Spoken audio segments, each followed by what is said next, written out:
Halo, perkenalkan nama saya Sangayu Putu Pujiastuti, NIM 0440367717. Di sini saya akan mempresentasikan materi yang bertema komunikasi lintas budaya. Masyarakat Indonesia memiliki berbagai macam keberagaman seperti agama, bangsa, ras, bahasa, dan adat istiadat, dan sebagainya. Indonesia terkenal dengan keberagaman kebudayaannya. Budaya adalah suatu konsep yang membangkitkan minat. Secara formal, budaya didefinisikan sebagai suatu tatanan pengetahuan, pengalaman, kepercayaan, nilai, dan sikap. Makna yang diwariskan dari generasi ke generasi melalui usaha individu atau kelompok. Komunikasi diperlukan untuk mengenal budaya yang satu dengan budaya yang lain. Dengan berkomunikasi, seseorang dapat memahami perbedaan antar budaya yang satu dengan yang lain. Komunikasi dan budaya mempunyai hubungan timbal balik. Budaya menjadi bagian dari perilaku komunikasi, dan komunikasi pun selalu menentukan budaya. Komunikasi antar budaya terjadi jika bagian yang terlibat dalam kegiatan komunikasi membawa latar belakang budaya atau pengalaman yang berbeda dan mencerminkan nilai yang dianut oleh suatu kelompoknya. Berkomunikasi merupakan kebutuhan yang fundamental bagi seseorang yang hidup bermasyarakat. Tanpa komunikasi tidak mungkin masyarakat terbentuk dan hidup, dan itu pun sebaliknya. Tanpa masyarakat, maka manusia tidak mungkin dapat mengembangkan komunikasi. Manusia adalah makhluk sosial yang tidak dapat hidup sendiri. Dalam hidup manusia selalu berinteraksi dengan sesama, serta dengan hidup berkelompok baik dalam kelompok besar maupun kelompok kecil. Komunikasi lintas budaya adalah proses pertukaran pikiran dan makna antara orang-orang yang berbeda budaya. Ketika komunikasi tersebut terjadi antara orang-orang berbeda bangsa, antar etnis, antar kelompok ras, atau komunikasi bahasa. Itu yang disebut dengan komunikasi lintas budaya. Komunikasi lintas budaya memiliki fungsi penting, terutama ketika kita mulai menjalin hubungan bilateral, trilateral, dan multilateral. Komunikasi lintas budaya ini berfungsi untuk mengurangi ketidakpastian. Ketika kita berkomunikasi antar orang, antar suku, antar bangsa yang berbeda budayanya. Nah, kenapa sih komunikasi lintas budaya ini sangat penting sekali?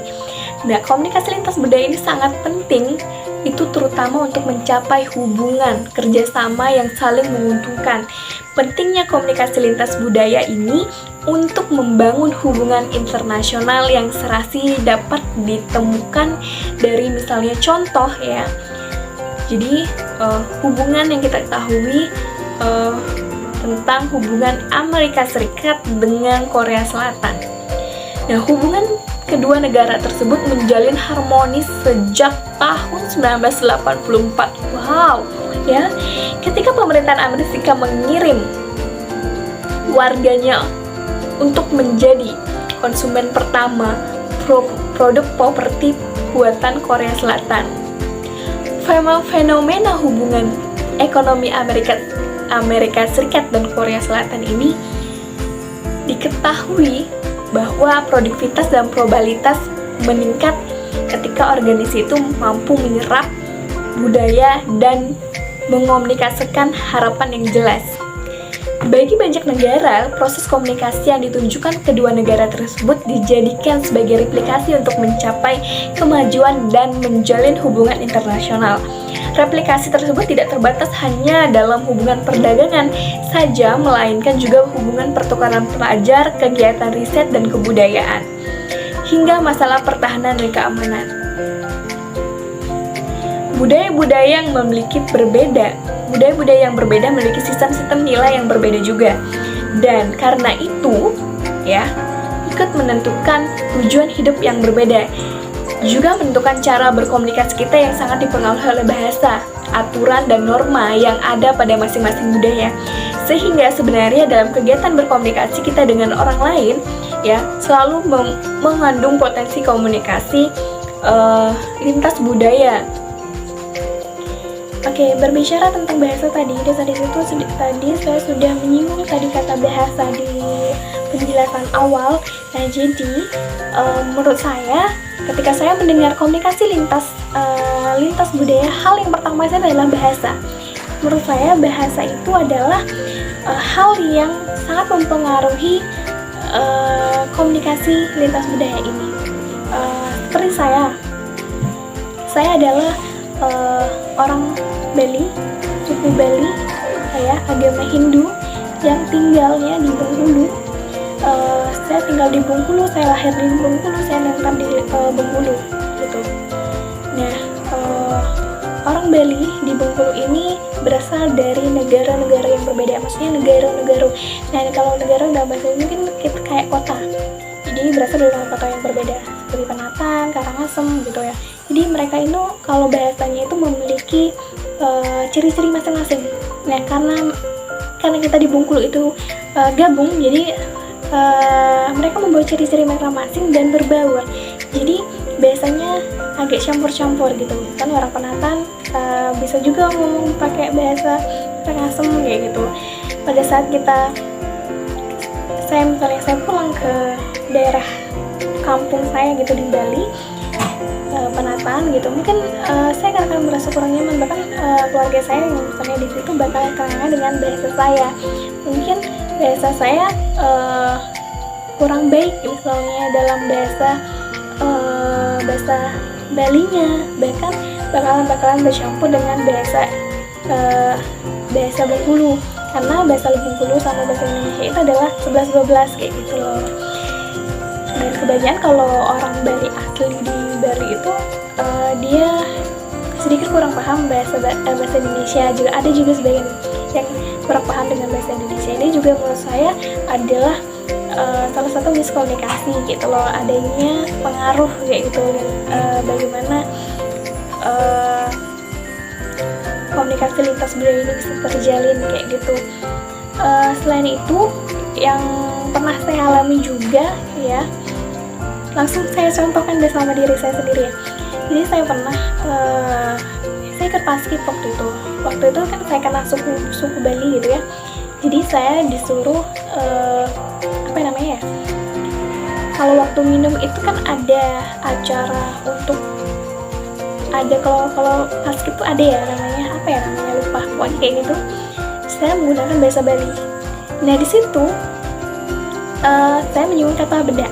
Nah kalau beda dalam bahasa Balinya itu adalah ungkapan untuk kita haus gitu haus. Tapi kalau misalnya dalam bahasa Indonesia atau KBBI itu adalah suatu ungkapan untuk suatu bentuk ya, serbuk-serbuk halus yang untuk make up gitu lah kalau beda kan gitu. Ada juga kaki. Jadi kalau bahasa Indonesianya di KBBI juga itu adalah suatu organ untuk kita berjalan, kaki. Namun kalau bahasa Bali itu kaki itu adalah kakek dengan bahasa sedikit kasar gitu ya, kaki gitu, sebutan untuk kakek gitu. Nah ada juga nih selain itu ada juga waktu itu peka kalau dalam bahasa Indonesianya itu kan suatu ungkapan untuk seseorang yang kurang mendengarkan atau sedikit agak tuli. Tapi kalau di Bali gitu ya, bahasa Bali kalau peka itu adalah pakai bahasa halus gitu. Nah di sini menurut saya itu adalah miskomunikasi yang mempengaruhi komunikasi lintas budaya itu. Kesimpulan dari materi ini yang bertema komunikasi lintas budaya ini adalah tidak adanya batasan antara budaya dan komunikasi. Seperti yang dinyatakan oleh Hall bahwa budaya adalah komunikasi dan komunikasi adalah budaya. Dengan kata lain, ketika kita membahas budaya dan komunikasi, itu sulit untuk memutuskan mana yang menjadi suara dan mana yang menjadi gemanya. Alasannya adalah karena ketika kita mempelajari budaya melalui komunikasi, dan pada saat itu juga ya, komunikasi merupakan refleksi dari budaya. Ketika seseorang berusaha berkomunikasi dengan orang lain yang berbeda budaya dan menyesuaikan perbedaan-perbedaannya, membuktikan bahwa budaya itu dipelajari. Terima kasih. Saya Sangayu Putu Puji Astuti. Semoga apa yang saya sampaikan ini bisa bermanfaat bagi kita semua. Terima kasih.